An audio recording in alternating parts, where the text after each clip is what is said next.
Hello सांग माने केमती अछंती एक्चुअली किछि दिन तळे मु पंजाब रो ए स्वर्ण मंदिर को देखिया जाइथिली। एटी किछि तथ्य आपण मान रखिबी केमती रूल्स रेगुलेशन आउ मंदिर रो सिस्टम कोन मो माने अभिज्ञता केमिति हैला ए मंदिर विषय रे। बंधुगण आपण माने जदि मंदिर को प्रवेश करिया बा दर्शन करिया चाहंती निज मुंडरे कौनसी भी गोटे रंगर कपड़ा बांधिया उचित, कारण बिना मुंडरे कपड़ा बांधिकी एंट्री करिवा ए मंदिर रे रूल्स बाहर माने आपन को एंट्री करेनि। द्वितीय कथाटी है आपण कौन सी हाफ पैंट पिंधि बा हाफ स्कर्ट पिंधि ए मंदिर भितर प्रवेश करि परिबे नाही। बुझिल, मंदिर प्रवेश करिया पूर्व निज गोड़ धोइबा उचित। आउ मंदिर जी भी दर्शन करिपरियो जे कौनसी धर्मर लोक। किंतु ए मंदिर भितरे मु देखिली जोठी क्यू लागुची माने गुरुंकर जो स्वर्ण जो टेम्पलटा अच्छी स्वर्ण मंदिरटा अच्छी से जो गुरु को मथा टेकुचंती सेठी किछि मु रूल्स रेगुलेशन कहूची। ए जो क्यू रो रेलिंग अच्छी से रेलिंग रे ठिया रहिबे, किंतु आपण जदि ठिया रहिबे आपण कौनसी वीआईपी नुह, किंतु पंजाबी माने एथिरे वीआईपी देखेबे, निज इच्छा रे जाउथिबे निज इच्छा रे आसुथिबे। आउ ए मंदिर रे मु अधिक देखिली अधिक हिंदू जाती, माने पंजाबी ठारू अधिक हिंदू ए मंदिर को दर्शन करिया जाती, सेठी मथा टेकंती। आउ स्पेशली जदि हिंदू माने जाउचंदी दर्शन करिया को मते काहे लागुनी हिंदू मान को एटी सम्मान दियो। देखो गोटे जन महिला केमती एमती एमती हाथ ठारिकी घोड़ुचंती। आउ पानी पीवा बोले एमती ताटिया रे पानी पीबे, कौनसी से जो प्लेटा को आउ धोइबेनी, पुणी सेथिरे ही पीवा पड़िबो। सो आउ जे कौनसी प्रसाद जदि देबे पंजाबी देखिले पूरा मुठे देबे। आउ जदि हिंदू माने को देखिकी छोटिया आंकुट्रे एमती प्रसाद देला बेले छोटिया देबे, माने तफात अच्छी धर्म प्रति टिके डिफरेंस अच्छी। ए मंदिर को देखा कौन मुसलमान ख्रीस्टियान आसुना आसुंत खाली हिंदू माने आसुंती, कारण बहुल देखिबो एथिरे बहुत लोक हिंदू आसंती, पंजाबी कम। आपण माने देखुथिबे टोपी फोपी कम पिंधिबे लोक बहुत दर्शन करिया आसुंती। ये जो रूल्स रेगुलेशन विशेषकर पंजाबी मानक पई बोली एठी किछि नुह, किंतु हिंदू मानक पई बहुत रूल्स रेगुलेशन सिस्टम देखिए ये करेंगे दुनिया धंदा जाट। मोर एक्सपीरियंस मत पचारे जदि मत भल लगिलानी, कारण एमाने मुह देखिक व्यवहार करुँच। एक्चुअली एमानकर जे इतिहासर एमानकर गुरु थे से हिंदू थिले, तापर सिख हेले, एमती जहाँ से सर्वदा हिंदू धर्म को सम्मान देउथिले, किंतु एमाने हिंदू धर्म को टार्गेट करती।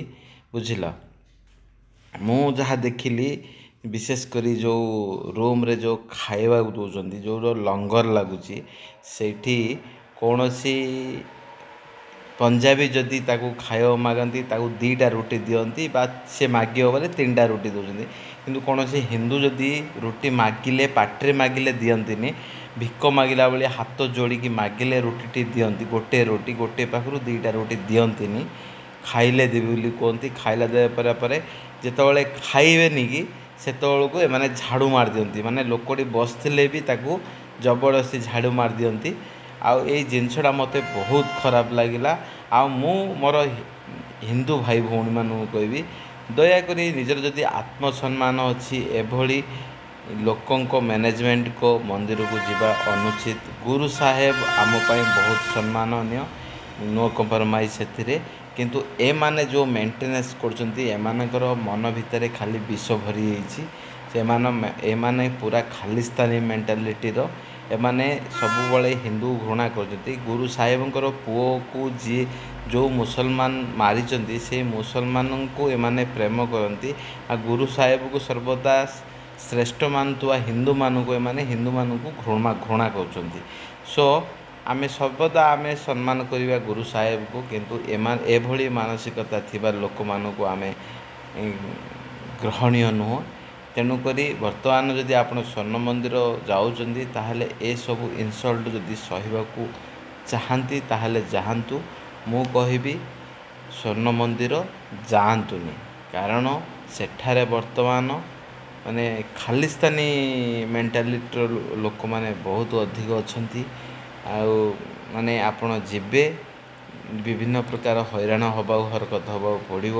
କାରଣ ଥରେ କି ଗୋଟେ ରୁଲ୍ସ ଚେଞ୍ଜ କରୁଛନ୍ତି, ଆପଣଙ୍କୁ ପଞ୍ଜାବୀମାନେ ୱେଲକମ୍ କରିନାହାନ୍ତି। ଯେ ସେଥିରେ ଯେଉଁମାନେ ଅଛନ୍ତି, ମାନେ ମୁଁ ଯାହା ଦେଖିଲି 90% ଲୋକଙ୍କର ମନରେ ଘୃଣା ଅଛି ଆମ ମନ୍ଦିରକୁ ଏମାନେ କ'ଣ ପାଇଁ ଆସୁଛନ୍ତି। ସେମାନଙ୍କ ଭିତରେ କୌଣସି ଶ୍ରଦ୍ଧା ନାହିଁ। ଆଉ ଯଦି ଯେଉଁ ଲଙ୍ଗରକୁ ବି ଯାଉଥିବ ବୋଲେ ସେମାନଙ୍କର ମନରେ ଗୋଟେ ଲଙ୍ଗର ଦିଆହେଉଛି ଖାଇବ ବୋଲି ଏମିତି ମନ ନୁହଁ, ଏମାନେ ଆସୁଛନ୍ତି ଖାଇବା ପାଇଁ ଆସୁଛନ୍ତି ବୋଲିକି ଏମିତି ଭାବନା। ସୋ ଆଉ ସେଇ ଖାଇବା ବି ଏତେ କିଛି ମୋତେ ଭଲ ଲାଗିଲାନି, କାରଣ ମୋ ପେଟ ଖରାପ ହୋଇଗଲା। କାରଣ ଆମେ ଭାତ ଖାଇବା ଲୋକ, ସେଠି ରୁଟି ଖାଇକି ଆମେ ସେଠି ହଜମ କରିପାରିବେନି। ଆଉ ଖାଇବା ମାନେ ଭାତ ଟିକେ ଦେବେ, ସେ ଯେଉଁ ଜିରା ରାଇସ୍ ବୁଝିଲେ, ସେଇଟା ଯେଉଁଟାକି ସିଝି ନଥିବ, ହାଫ୍ ବଏଲ୍ ଥିବ। ଆଉ ରୁଟି ଗୋଟେ ଦେବେ, ଦୁଇଟା ରୁଟି ଖାଇଲା ଭିତରେ ତୁମକୁ ଝାଡ଼ୁ ମରା ହେଇଯାଇଥିବ, ଯେଉଁଥିରେ ଆପଣ ଖାଇପାରିବେନି। ଆପଣ ଯଦି ଖାଇବା ସ୍ପିଡ଼୍ ଅଛି 3 to 5 ମିନିଟ୍ ଭିତରେ ଯଦି ଖାଇପାରିବ ତାହେଲେ ଲଙ୍ଗରର ଖାଇବା ପାଇଁ ଯାଆନ୍ତୁ। ଯଦି ଖାଇପାରିବନି ଏ ସମୟ ଭିତରେ ସେମାନେ ଝାଡ଼ୁ ମାରିଦେବେ। ତେଣୁ ଆପଣଙ୍କର ଚଢ଼ୁଆରେ ଛୋଟ ଦାନାଟେ ବି ରହିଲେ ବାଡ଼େଇବାକୁ ଆସୁଛନ୍ତି। ଆଉ ଯଦି ପ୍ଲେଟ୍ଟାରେ ପାଣି ଟିକେ ରହିଯିବ ବୋଲେ ସେ ପାଣି ସଫା କରି ଆଣେ ବୋଲି କହୁଛନ୍ତି। ମାନେ ଏମାନେ ହିନ୍ଦୁମାନଙ୍କ ପ୍ରତି ହିଁ ଏମିତି ବ୍ୟବହାର କରନ୍ତି। ସେମାନଙ୍କ ପଞ୍ଜାବୀମାନେ ଯାହା ଭୁଲ କଲେ ବି ଇଏ କଲେ ସେମାନେ ଅଣ୍ଡରଷ୍ଟାଣ୍ଡିଂ ହୁଅନ୍ତି।